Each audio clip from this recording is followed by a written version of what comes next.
very much, Klaus, and hello to everyone in beautiful Davos. This has been a truly historic week in the United States. 3 days ago, I took the oath of office and we began the golden age of America. The recent presidential election was won by millions of votes, and all seven, every one of them, all seven swing states.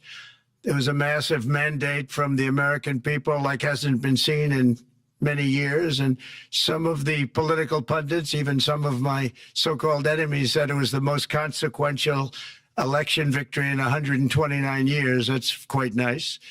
What the world has witnessed in the past 72 hours is nothing less than a revolution of common sense. Our country will soon be stronger, wealthier, and more united than ever before, and the entire planet will be more peaceful and prosperous as a result of this incredible momentum and what we're doing and going to do.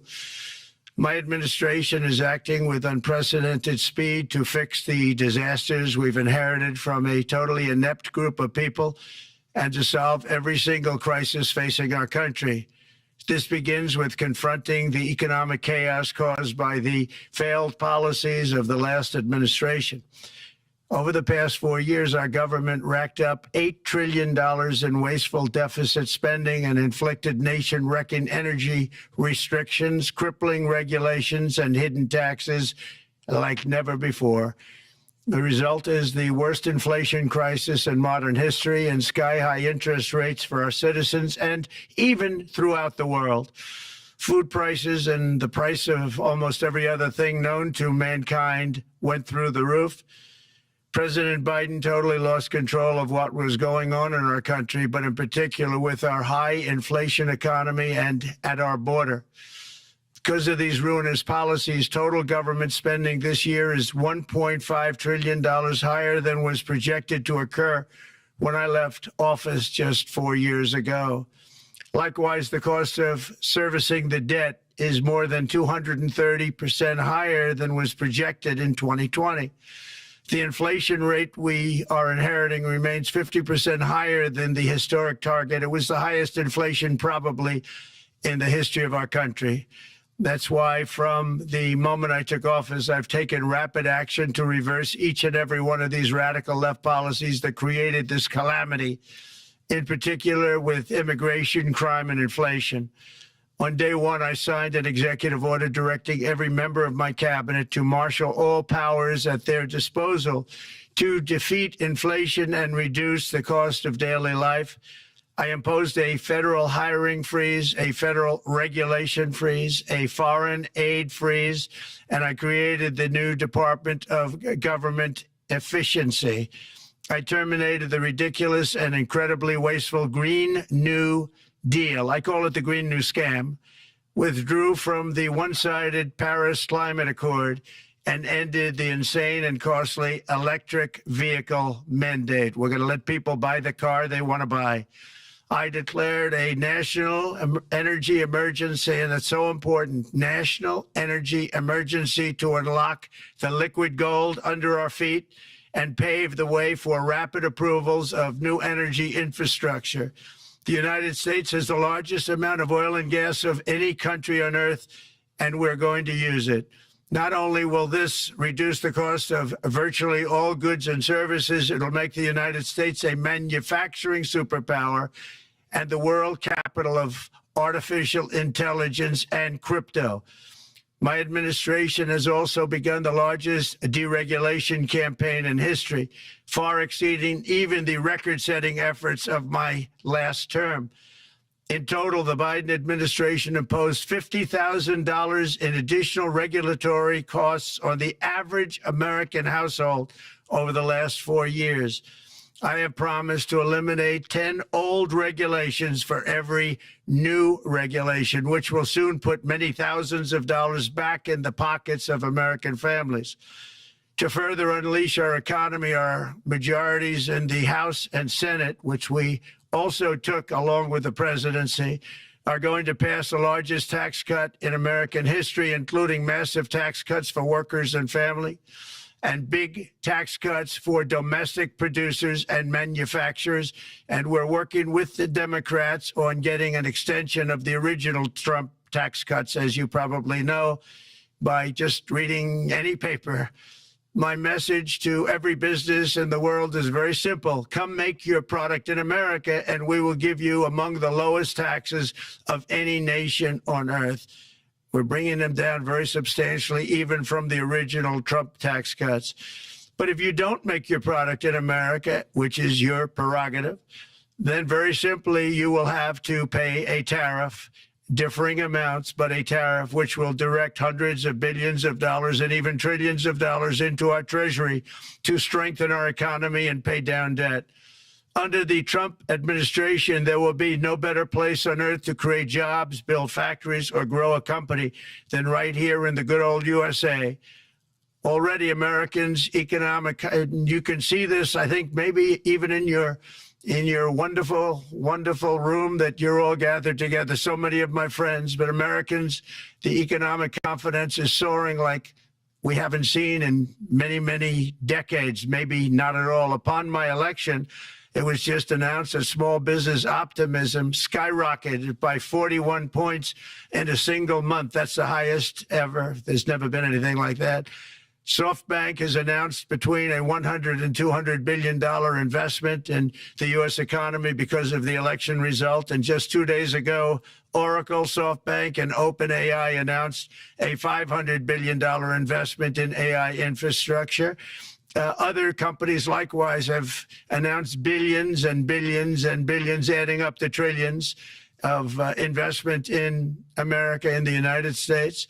And it's also reported today in the papers that Saudi Arabia will be investing at least $600 billion in America. But I'll be asking the Crown Prince, who's a fantastic guy, to round it out to around $1 trillion. I think they'll do that because we've been very good to them. And I'm also going to ask Saudi Arabia and OPEC to bring down the cost of oil. You got to bring it down, which, frankly, I'm surprised they didn't do before the election. That didn't show a lot of love by them not doing it. I was a little surprised by that. If the price came down, the Russia-Ukraine war would end immediately. Right now, the price is high enough that that war will continue. You got to bring down the oil price. You got to end that war.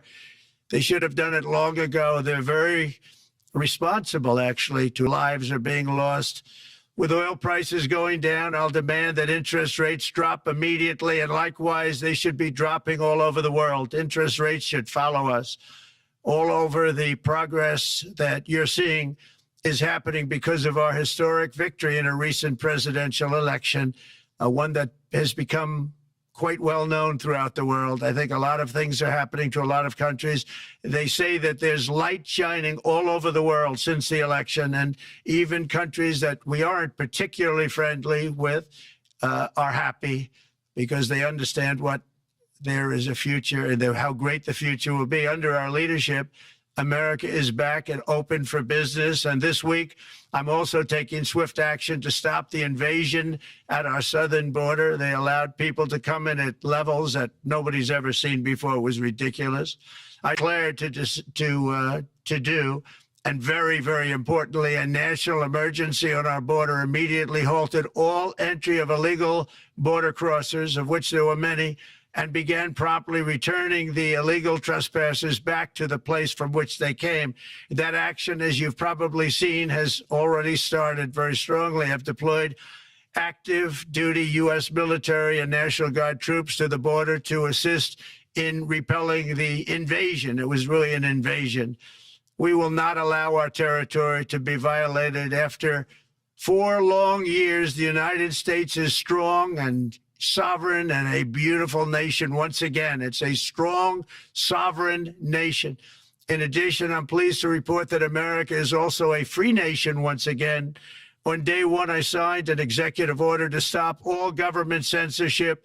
No longer will our government label the speech of our own citizens as misinformation or disinformation, which are the favorite words of censors and those who wish to stop the free exchange of ideas and, frankly, progress.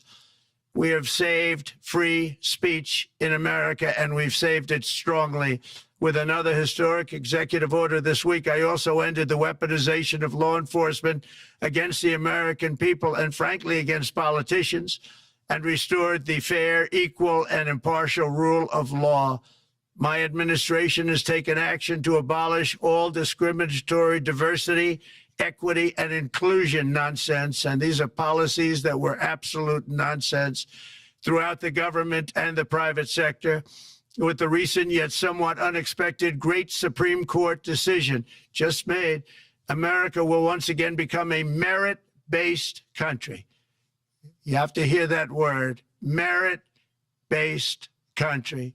And I've made it official, an official policy of the United States, that there are only two genders, male and female. And we will have no men participating in women's sports, and transgender operations, which became the rage, will occur very rarely. Finally, as we restore common sense in America, we're moving quickly to bring back strength and peace and stability abroad. I'm also going to ask all NATO nations to increase defense spending to 5% of GDP, which is what it should have been years ago. It was only at 2%, and most nations didn't pay until I came along. I insisted that they pay, and they did, because the United States was really paying the difference at that time, and it was unfair to the United States. But many, many things have been unfair for many years to the United States. Before even taking office, my team negotiated a ceasefire agreement in the Middle East, which wouldn't have happened without us, as I think most of the people in the room know. Earlier this week, the hostages began to return to their families. They are returning, and it's a beautiful sight, and they'll be coming in more and more. They started coming back on Sunday. Our efforts to secure a peace settlement between Russia and Ukraine are now hopefully underway. It's so important to get that done. That is an absolute killing field. Millions of soldiers are being killed. Nobody's seen anything like it since World War II. They're laying dead all over the flat fields. It's a flat field farmland. And there's millions of Russians and millions of Ukrainians, and nobody's seen anything like it since World War II. It's time to end it. And here in America, we have big events coming up. Next year, we have the 250th anniversary of America's founding. I'm so honored to be president during that. That's been a big event. They've been talking about it for 10 years. We also have the World Cup, and I understand Gianni's in the room. Infantino, he was very instrumental in helping us get it. He's there with you someplace.